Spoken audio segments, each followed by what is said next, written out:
புண்ணிய பூமியாம் தமிழகத்தில் வேலூர் அருகே கீழ்மின்னல் எனும் இடத்தில் அமைந்திருக்கும் ரத்தினகிரி பாலமுருகன் திருக்கோவிலையே இன்றைய அருள்நேரம் நிகழ்ச்சியில் நாம் தரிசிக்கப் போகிறோம்.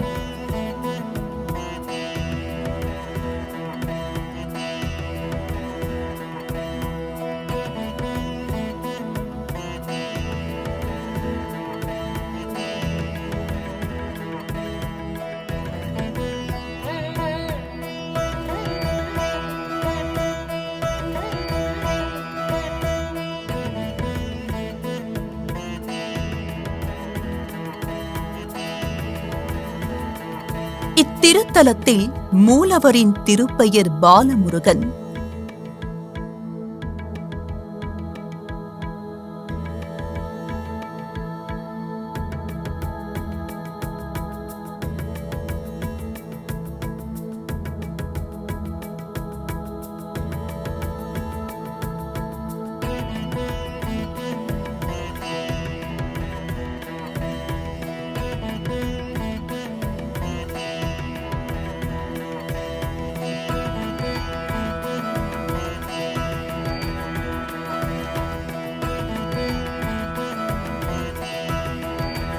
உற்சவர் சண்முகர்.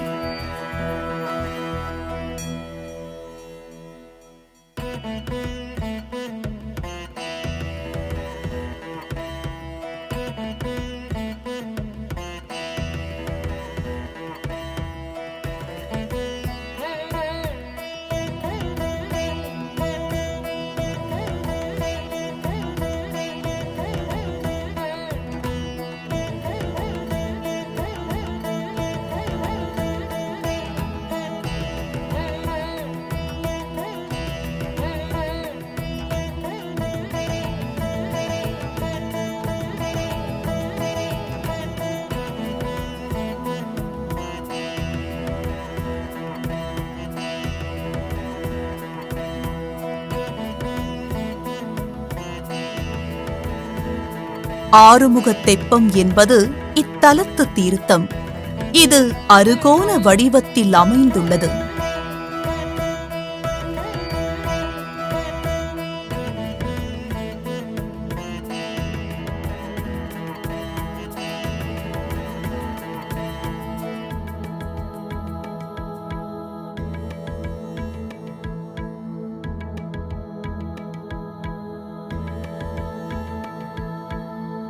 இத்திருக்கோவில் 14ஆம் நூற்றாண்டில் கட்டப்பட்டதாகும். குன்றிருக்கும் இடமெல்லாம் குமரன் இருப்பான் என்பதற்கிணங்க இக்கோவிலிலும் அழகிய மலைக்குன்றின் மேல் அழகுற அமைந்துள்ளது. அருணகிரிநாதர் இத்தலத்து முருகப் பெருமானை ரத்தினகிரி வாழ் முருகனே, இளைய வாராமாறர் பெருமாளே என்றும், ஒப்பில்லாத மாமணி வித்தகர் எனவும் போற்றி பாடியிருக்கிறார்.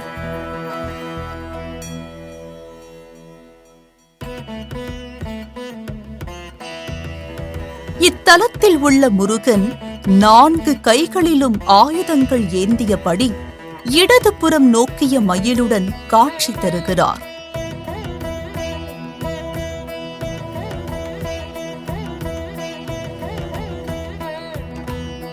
இங்கு முருகன் பால வடிவில் இருப்பதால் கந்த சஷ்டியின் போது சூரசம்ஹாரமும் நடப்பதில்லை.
ரத்தினகிரி பாலமுருகன் திருக்கோவிலில் உற்சவர் சண்முகர் சன்னதி கல்தேர் போன்று அமைக்கப்பட்டிருக்கிறது.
முன் மண்டபத்தில் கற்பக விநாயகர் வீற்றிருக்கிறார்.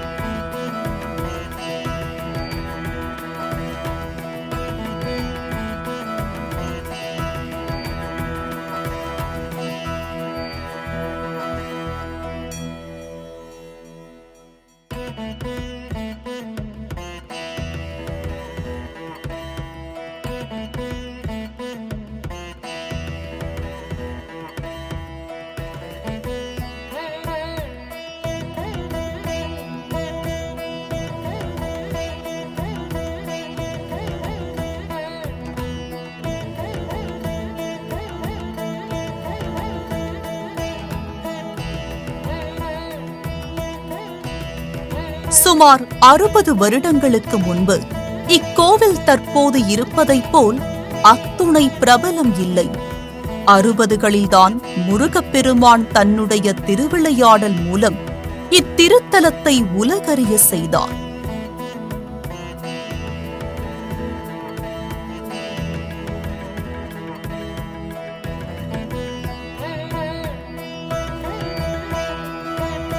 ஆயிரத்து 1968ஆம் ஆண்டில் அரசு பணியில் பணியாற்றிக் கொண்டிருந்த ஊழியர் ஒருவர் தன் வேலை முடிந்து வீடு திரும்பும் வழியில் பக்தி சிரத்தையுடன் படியேறி இத்தலத்து முருகனை தரிசிக்க சென்றார். முருகனை மனதார வேண்டியவர் கோவில் அர்ச்சகரிடம் முருகப் பெருமானுக்கு கற்பூரம் காண்பிக்கும்படி சொன்னார். அதற்கு அந்த அர்ச்சகர் கற்பூரம் இல்லை என்று சொல்ல, கற்பூரம் இல்லையென்றால் பரவாயில்லை, ஊதுபத்தியாவது காட்டுங்கள் என்றார். ஊதுபத்தியும் இல்லை என அர்ச்சகர் சொல்ல, முருகா உனக்கே இக்கதியா என்று புலம்பி மூர்ச்சையுற்றார் அந்த பக்தர். முருகப்பெருமான் திருவுள்ளம் கொண்டு அந்த பக்தரின் உள்ளத்துள் பிரசன்னமானார். அவரை ஆட்கொண்டார். மூர்ச்சை தெளிந்து எழுந்தமர்ந்த அந்த பக்தர், கோவில் திருப்பணியே இனி என் முதல் பணி என்று மணலில் எழுதி காட்டினார். இக்கோவில் மீண்டும் பொலிவு பெற்று பண்டைய புகழை அடையும் வரை கோவிலை விட்டு வெளியே செல்வதில்லை என உறுதி பூண்டார். இந்நிகழ்வு நடந்த நாள் முதல் பேசுவதையே நிறுத்திவிட்டார். அத்தோடு தன் அரசு பணியை துறந்து முழுநேர இறைப்பணியில் தன்னை ஈடுபடுத்திக் கொண்டார். அந்த பக்தரே பின்னாளில் பாலமுருகன் அடிமை என்று அழைக்கப்பட்டு வருகிறார். அவரே ரத்தினகிரி கோவிலை மிகவும் சிறப்பான முறையில் சீரமைத்து இன்றளவு முருகனுக்கு திருப்பணியாற்றி வருகிறார்.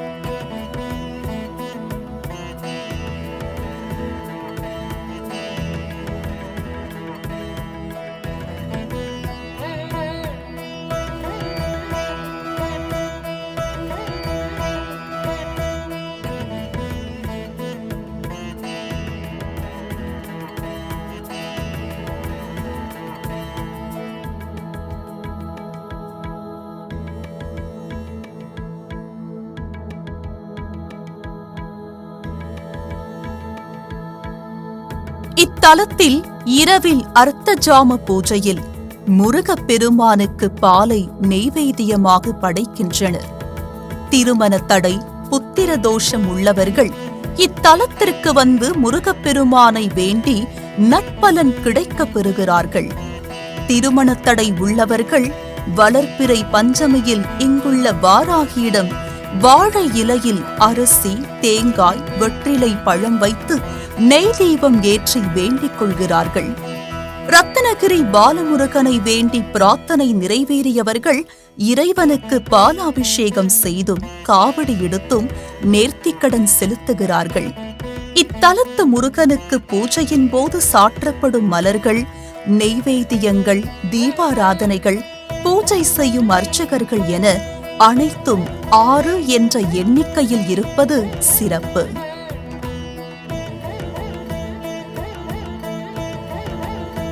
பொதுவாக சிவனுக்குதான் அன்னாபிஷேகம் செய்வார்கள். ஆனால் இங்கு முருகனுக்கு அன்னத்தால் அபிஷேகம் நடைபெறுகிறது. முருகன் சிவனின் புதல்வன் என்பதால் அவர் சிவ அம்சமாகிறார். இதன் அடிப்படையில் இங்கு முருகனுக்கு அன்னாபிஷேகம் செய்வதாக சொல்கின்றனர்.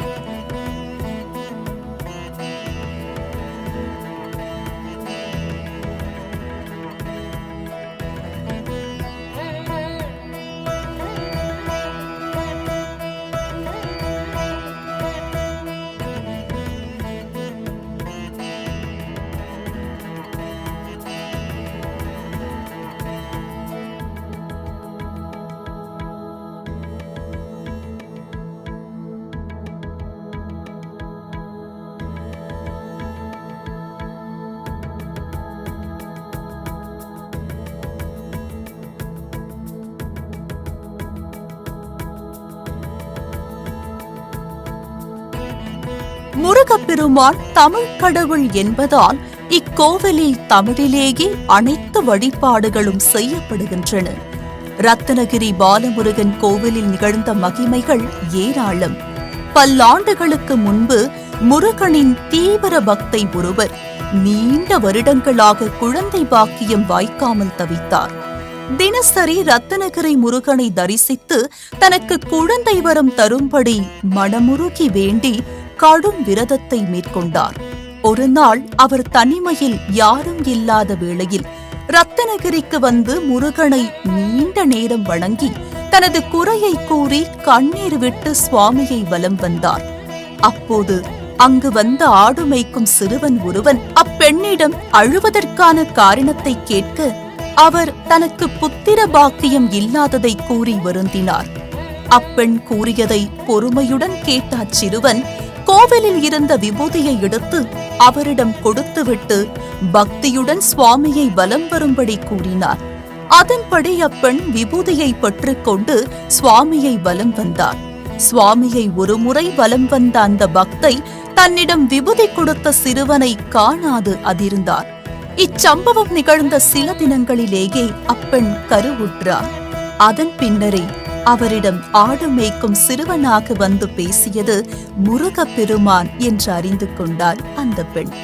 முருகனே நேரில் வந்து பெண் பக்தைக்காக அருள் புரிந்து அற்புதம் நிகழ்த்திய சிறந்த தலம் இதுவாகும்.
ஆடி கிருத்திகை திருநாளில் முருகப்பெருமான் ரத்தினங்களாலான அங்கி அணிந்து காட்சி தருவது இத்தலத்தின் சிறப்புகளில் ஒன்று.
இந்த தலத்தின் தெப்பக் குளத்திற்கு உற்சவரை எடுத்து வந்து விசேஷ நாட்களில் ஆரத்தி எடுக்கின்றனர்.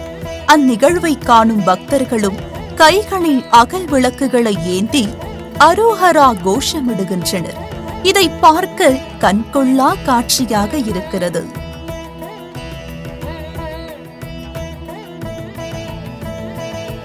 ரத்தினகிரி முருகன் திருக்கோவில் சென்னையில் இருந்து சென்றீர்களே ஆனால் ஆற்காட்டில் இருந்து வேலூர் செல்லும் சாலையில் 14 கிலோமீட்டர் தொலைவில் அமைந்துள்ளது. முருகன் என்றாலே அழகன் என்று பொருள். அழகான தேகமும் ஆனந்தமான உள்ளமும் கொண்டவனே முருகன். ரத்தினகிரி சென்று பாலமுருகனை நாம் தரிசித்து வந்தால் நம் வாழ்க்கையும் அவனைப் போலவே அழகாக மாறிவிடும் என்பதில் இம்மையளவும் ஐயமில்லை.